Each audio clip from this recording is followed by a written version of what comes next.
Hi guys, welcome back to Marant's Rants. Plenty of good information, a little bit of motivation, a whole lot of truth, no financial advice. I'm going to reflect on this Yahoo article and the video, the interview that they just did these last 2 days. This is Brian Sozzi. We're going to go over it, and I'll let it play first. So we're going to watch it, and then I will react to the open letter, and I'll break it down for you the best way I can. But go ahead. At the same time, you're not really hearing from executives. There was no conference call after these earnings dropped last night. No conference call, and what we did hear under Furlong, under his, I would say, brief tenure, is about, at longest, an 8-minute earnings call. So he was not a big believer in earnings calls either. But the story here is this, and we're not going to be able to fit it all into 2-minute segments, so I will just come out and say it. Ryan Cohen has been basically a complete failure as a board member and as an executive at GameStop through and through. Stock price down 58% since she got involved in terms of a chairman in the chairman position in June 2021. This is a board that is completely controlled by Cohen and various other people, and we have a graphic set up for that. Various leaders that he worked with at Chewy, he put them on the board. You have Cohen up there, of course, leading the charge here. Those are some of the executives on the screen right now that have been tasked with trying to save and turn around this company. Complete, utter failure. Now, they came out here, they tried to get into the digital asset marketplace. Failure. They have come out and tried to open up new warehouse distribution centers to improve fulfillment. Failure. They are now closing facilities. You have failure in terms of the first quarter here. Sales down 10.3% year over year. You have software sales plunging. Their big initiative in terms of selling more collectibles or for little figurines that usually sell for about $5 in the stores. Failure. Those sales down in the most recent quarter. So through and through, this has been a horribly run company under Ryan Cohen. And I go back to 2019. Ryan Cohen was in this studio, Yahoo Finance's studio, 770 Broadway, New York City, talking about the Chewy IPO and some of the initiatives he stood up at the company, and I think it's a playbook he has tried to run at GameStop, again, with complete failure. Take a listen to what he told us in 2019. The strategy from the beginning is really replicating the experience I had in the neighborhood pet store, but doing it online and doing it at scale. And so, doing those small things like the handwritten holiday cards and the flowers and the pet portraits, really showing our customers we care about them, we care about them, we care about their pets, and we never want them to dream of shopping anywhere else for their pet products. And so pet customers are fanatical. That's the ecosystem that we've built. That's really the foundation and the soul of the company. And that right there is the face of failure in GameStop. And he has not, I think, he has not communicated with investors. He has not earned the trust of these investors, these everyday average investors that have put their, in many cases, their life savings into a company that they still think to this day, despite the stock price being way down under Cohen, thinking they're going to turn around. It's not going to happen. There is unlikely any turnaround at this company. And you cannot cut costs, close stores, and think you're going to be a successful retailer over time. They operate about over 4,000 stores around the world. And as long as they have that amount of stores, that amount of operating leases on the books, you are not turning this company around. It's that simple. At one time, none of this would have mattered. Mm-hmm. At one time, GameStop doesn't matter, Julie. At one time, none of this did matter to the people who were buying the shares, what you're saying, because it was really a faith story, right? And I think this morning's reaction in the shares illustrate that it is no longer a faith story. The fact that the shares are selling off, the fact that the one-time fans of the company, maybe they're still fans, maybe they're still out there, but they're being overwhelmed by people who are selling these shares. And I just want to mention as well the short picture here, because that was such an important part of the picture early on when the narrative was this was the small, mighty investors, retail investors who were fighting against the big bad hedge funds who were shorting the stock. And there we're showing the short interest ratio in purple there versus the stock price in blue. We got some fresh data this morning from Ihor Dusanowski over at S3 Partners, who tracks short interest. Short interest in the stock now at about $1.5 billion. That's about 22% of float, which is quite high. But he says the stock borrow utilization is over 95%. So most of the available borrow in GameStop has already been taken down. So there's, in other words, the stock is so shorted that there's not a lot of shares left available to short because people are shorting this so heavily, but you're not seeing the squeeze that you once were. Well, I would argue that there were never really any fans of GameStop, even throughout that short squeeze. It was people who were hating against the big player out there, the institutional investor that had millions, billions of dollars to throw around in short positions and could do so knowing that they had much more weight.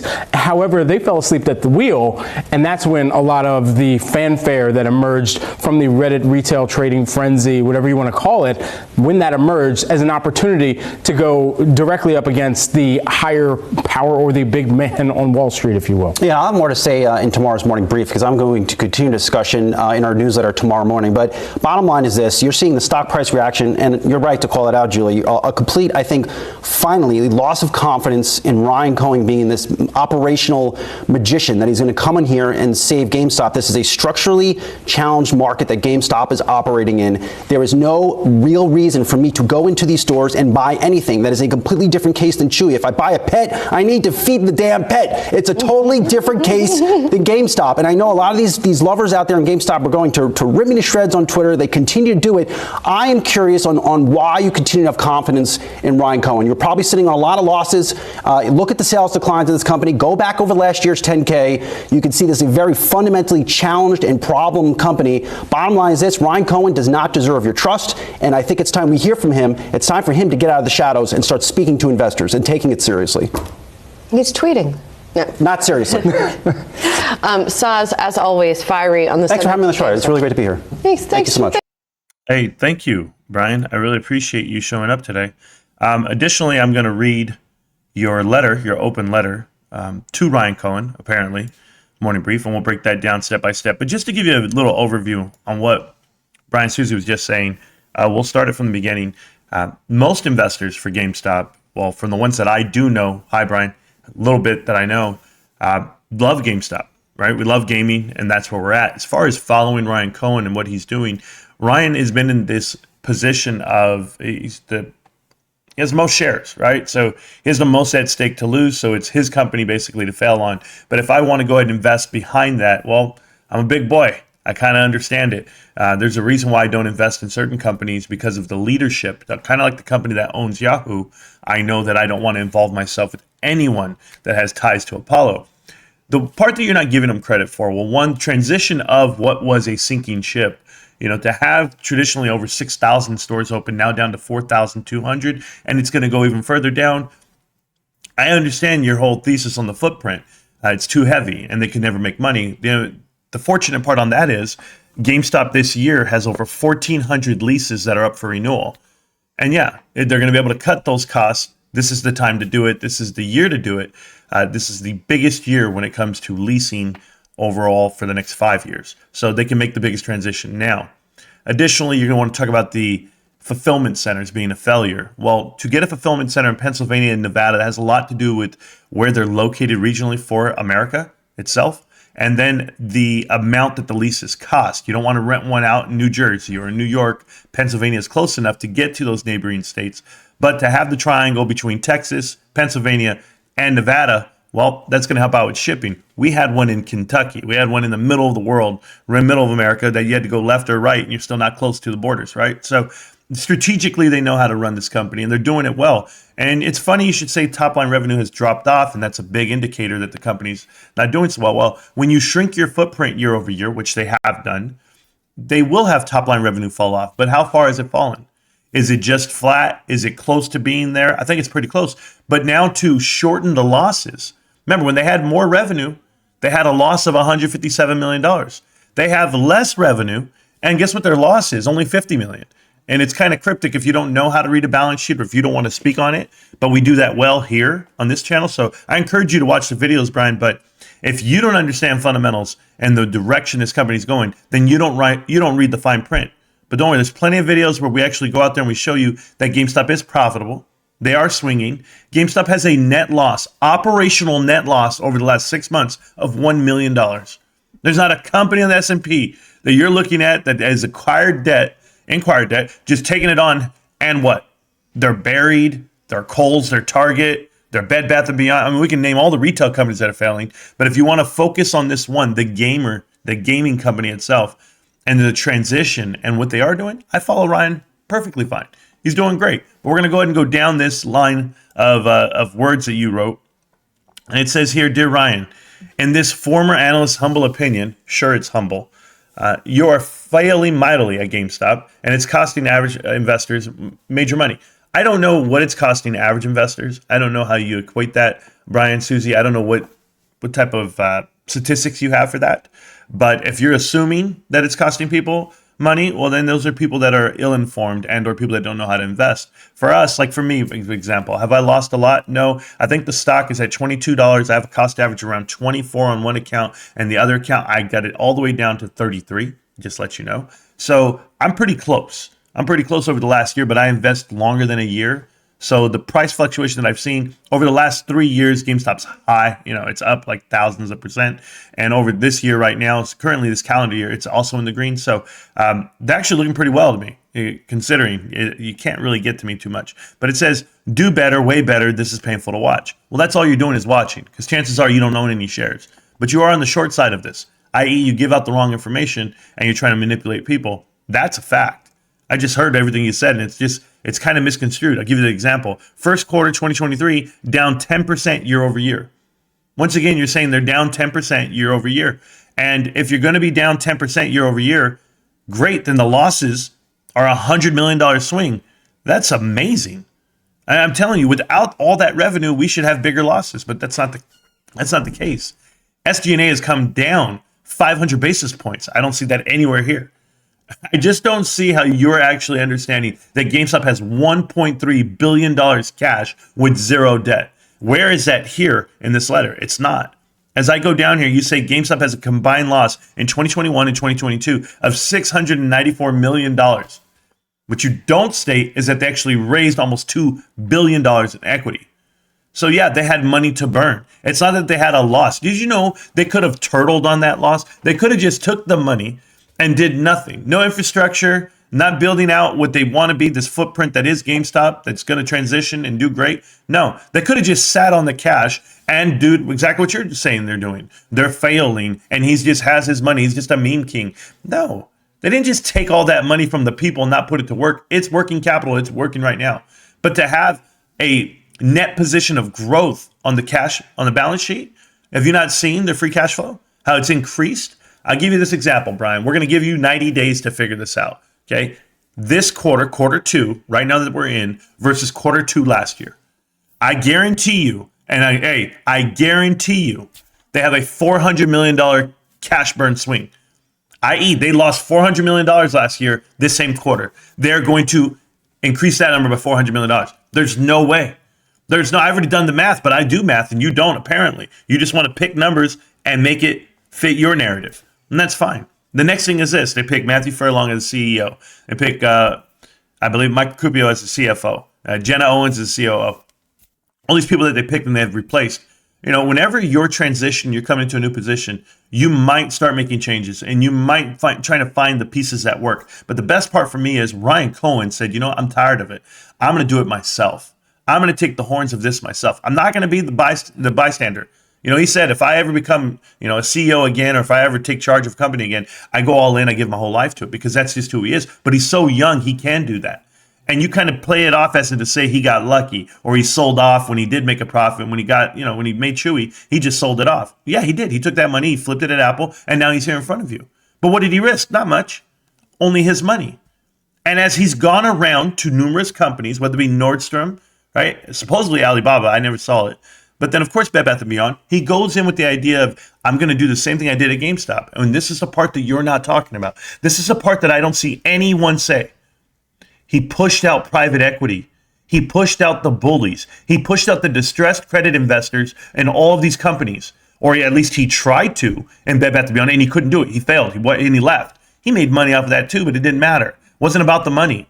It's about the principle of it. Can I go in and can I make this company great again? And if you look at GameStop, he kicked out KKR. And you can sit here and you can deny it, or maybe you're complicit with it. Maybe you understand what he did.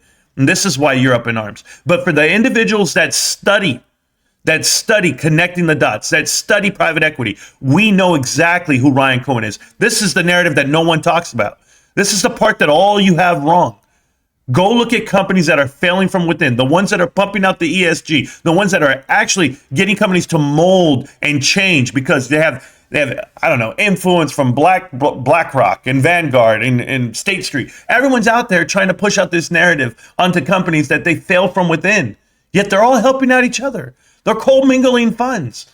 They're short hedge funds, they're distressed credit investors, they're private equity. That's the part that I don't see on this list. So as you want to call out Ryan Cohen for all the things he hasn't done, I'll tell you something. You know how you view and you challenge someone, Brian Sozzi? You realize that your leadership team, that team that you're asking them to do something. You know how I evaluate leadership? I evaluate them based off of what they don't do. I.e., they don't put themselves in bad situations. They don't do that deal with the dead company. They don't go over here and make deals that they can't afford. They just sit tight on their cash because macroeconomics, this macro environment that you have to get past. That's right. Rising interest rates. I want no part of this. Why would I want to expand and or do other things when it's harder to borrow money? I'm just going to sit on my cash and let these burn rates go because everyone's burning cash. Everyone except for GameStop. You want to talk about SG&A? Did you even look at the books when you look at Amazon? No? You look at Google? They had an increase on SG&A across the board, percentage-wise. I'm talking about like double-digit increases. And then when you go look at GameStop, they're down 5%. Those 500 basis points, that's money in the bank, and that means you're running your business right. We're better operators, and you give us no credit for it. But it's okay. And I say we because, yeah, I'm that invested. I am, and I'm going to keep making videos about you and Yahoo and everyone else that gets this wrong. But as I look at this, they're closing stores, yes. You want to talk about how they actually decreased in collectible sales just for the quarter? We're just going quarter by quarter now? Are we not going to judge it by the year? They've increased year over year for the last 5 years on collectibles. It's an industry that's going in the right direction. Remember, I view growth that's layered. And when it's layered, that means that the bottom half doesn't come out of it. You go look at the collectible sales 3 years ago, 4 years ago, we're nearly double those numbers. 2 years ago, we're flat, even with the second quarter. You are wrong. But you're going to tailor make your statistics to make this statement ring true. Because you have to strike fear into somebody. Brian, you wouldn't have a job. You wouldn't have a job if you weren't sitting there just attacking GameStop like you do and attacking Ryan. Like, who are you? Who are you other than an analyst to say, Ryan, you need to do better. You need to do this for your investors. You're not one. And until I come out and I'm like, hey, Ryan, you need to do better. You need to tell me something. Then maybe I have a foot to stand on. Why? Because I'm a content creator. I hold shares. Or maybe I just keep my mouth shut like everyone else. Yeah, there's a lot of us. Hey, I'm telling you right now, the quiet majority and you're the loud minority. And we're going to leave it right there. I'm going to keep reading this stuff. You're mad because 8-minute long earnings calls? I'd rather they be none. I don't need to hear guidance. You know what I read? I read press line. I read it. GameStop partnered up with Telos. They're launching their own game launch. Did you talk about this? Did you understand? No, you're still talking about how they've failed in the NFT marketplace. Yet it's in beta mode and the technology's there. If you haven't looked into multiple companies that are expanding on Web3, we'll just act like GameStop's not part of it. We'll act like GameStop Wallet's not a part of anything. Okay, we'll take it all the way. Let's just talk brick and mortar, right? Is that what you want to talk? Go look at the numbers. Do me a favor, go look at the numbers. $1 million. That's what they've lost net over 6 months. Where is that in this article? It's not. So, Brian Sozzi, I'm still reading. You want us to tell you the game plan 2 years in. He's been right here with his board of directors, with his team for 2 fiscal years next week. And you want the whole game plan. Is that it? You don't understand how big this company can be. You don't understand the direction. You don't understand what Ryan Cohen is. What if he popped his cherry right now? What if he just put it all out there, just blew his load early? Here you go. I'm here for 2 years, and here's my plan, and here's what we got going on. And now what? He's 39 years old, 38 years old by the time, and he has the rest of his life to live. And he has to try to win and navigate against everyone against him. All you short hedge funds, all the shorters on the stock, and you don't think 22% is a big deal? You don't think 22% is a big deal? Let me tell you what the DRS number is. It's massive compared to institutional holders, the insiders themselves who buy shares, they don't sell them. And then you have DRS and you have us, retail. And you think we're disgruntled? It's okay. You keep sitting on that side of the fence. I'll keep sitting here, Brian. But I'm going to tell you right now, you're completely wrong about GameStop. You're completely wrong about Ryan Cohen. And when it's all said and done, you won't have a job. Yahoo's on its way out. By the way, this search engine sucks. This website always lagging. And all you had to say was what? Ryan Cohen should speak more. I'd rather he not. Tweet more, Ryan. I got you back for life. And as far as Brian goes, hey, Brian, are you just mad? Is that it? Are you sad? What is it? I still want to know, because I've never met someone like you. I've never seen anyone like you that makes it their daily mission to destroy companies that pushed out private equity. And you're trying and you're going to fail. So good luck. I'll still be here. But your letter to the board of director or whatever the hell you're doing, or the director of the board, yeah, your handpicked letter is also like his handpicked people, right? I think we're going to win on this one. Good luck, Brian. I'll never see you again. I don't even watch your articles, to be real with you. I don't read them and I don't watch you. You're trash. Peace.